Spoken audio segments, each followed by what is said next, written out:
السلام علیکم ورحمۃ اللہ وبرکاتہ۔ پیارے اسلام کے بہن بھائیوں، آج ہم کراٹے اور اللہ کے ذکر کی واقعے کے بارے میں بات کریں گے۔ ملتان شہر میں کوئی کراٹے کا کھلاڑی تھا، اسے بلیک بیلٹ حاصل تھا۔ مجھ سے کہنے لگا، حضرت میں نے بہت محنت کی ہے۔ ہم نے کہا، وہ کیسے؟ وہ کہنے لگا، جی میں آپ کو دکھاتا ہوں۔ اتنا کہہ کر وہ زمین پر لیٹ گیا، پھر اس نے 100 kg کے آدمی کو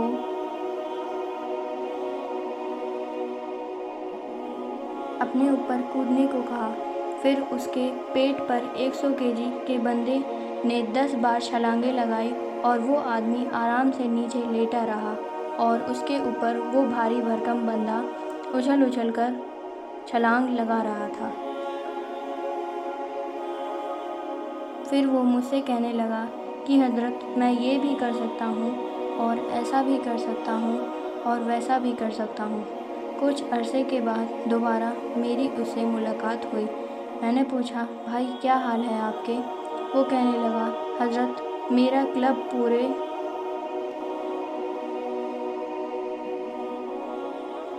شہر میں کراٹے میں سب سے بڑا ہے اور میں نے کالج کی لڑکیوں کو کراٹے سکھانے کے لیے ایک برانچ کھولی ہوئی تھی۔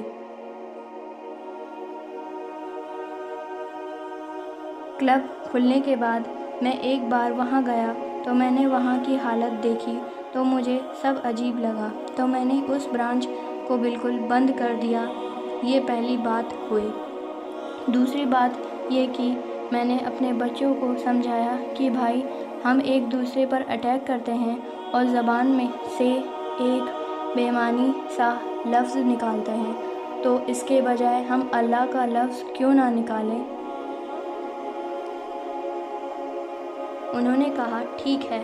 میں نے کہا کہ تمہیں اب فائٹ کرنی ہو یا اٹیک کرنا ہو، سب اللہ کے لفظ سے اٹیک کرنا۔ کہنے لگا، جب ہم نے اللہ اللہ سے اٹیک کرنا شروع کیا تو باہر سے گزرنے والے لوگ سمجھنے لگے کہ اندر کوئی محفل ذکر ہو رہی ہے۔ لوگ دروازے پر جمع ہو کر کہنے لگے کہ ہم بھی محفل ذکر میں آنا چاہتے ہیں۔ جب وہ اندر آئے تو ان کو پتہ چلا کہ جناب یہاں تو کراٹے سکھائے جاتے ہیں۔ بیوی تو بہت پریشان تھی کہ لڑکیوں کی کلاس بند ہو گئی، اب آمدنی کم ہو جائے گی، لیکن جب نیک لوگوں نے دیکھا کہ یہ نیک آدمی ہیں، ہمارے بچے بھی اس سے سیکھ سکتے ہیں،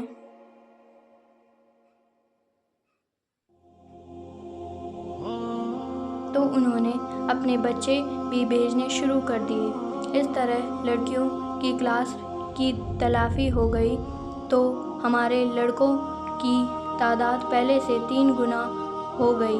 اللہ تعالیٰ نے رزق میں بھی اضافہ کر دیا۔ اب دیکھیے کہ دل میں محبت الہی آئی تو پھر ایک دوسرے کے ساتھ کھیل کود میں بھی اللہ یاد آئے گا۔ یہ محبت چیز ہی ایسی۔ السلام علیکم ورحمۃ اللہ۔